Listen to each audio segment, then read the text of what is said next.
hot wire heated gloves, Street and Steel scramblers, and Mechanics impacts.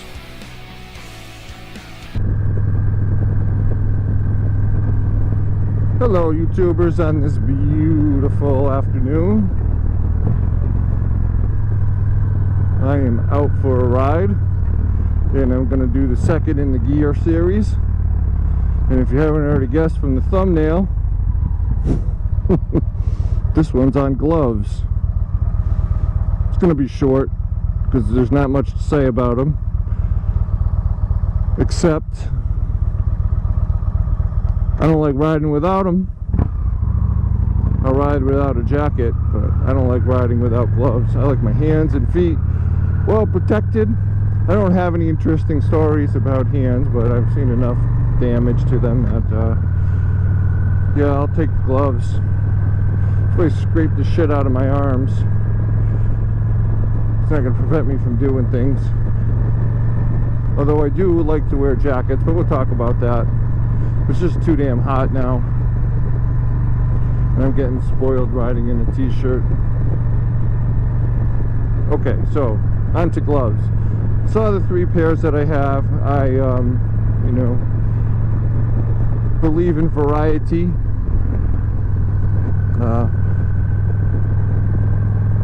For those of you that don't have them, and I know it's hard to talk about when it's 90 and 100 degrees out, but heat gear is the shit. I suffered for years without it, and well, a couple years ago I finally sprung for a pair. The Sedici hot wired. They work awesome, and I'm comfortable in temps into the 30s and even into the 20s a few times. I left one time this year, earlier this year, when it was 26 degrees out.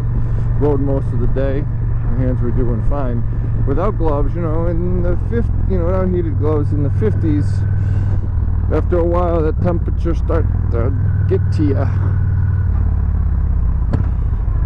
And I remember stopping a couple times and not being able to take my helmet or my jacket off because I couldn't feel my fingers. I didn't know where my fingertips were, and that's not really a safe condition to be driving in. So I'll recommend heated gear or stay out of the cold. And then I have my Street and Steel, which are probably the primary gloves that I wear. They're good for everything, but there is no liner in them. But they're good, you know, in the 60s, 70s. They're very comfortable, well broken in for me at this point. They weren't very comfortable, or should I say they were kind of rough at first on the inside, but they broke in nicely. And they're holding up, so those are my primary gloves. And on days like this when it's hot and sticky, I purchased these Mechanics impacts. Very well protected glove.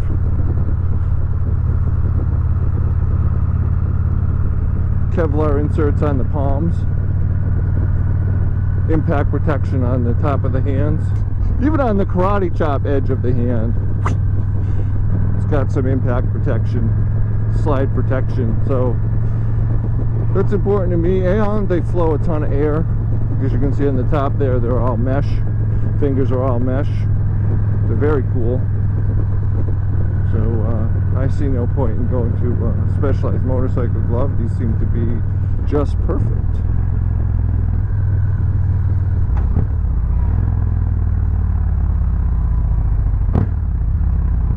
And that's really all I have to say about gloves. I've ridden a couple times without them just to test something out, and I'm not comfortable like that. For some reason I like the feel of the motorcycle with gloves on of some sort. And I prefer the 2 smaller pairs, you know, the Street and Steel or these impacts, because they just have less material. The Sedicis are kind of bulky. They have 100 grams of Thinsulate in them, as well as the heating elements.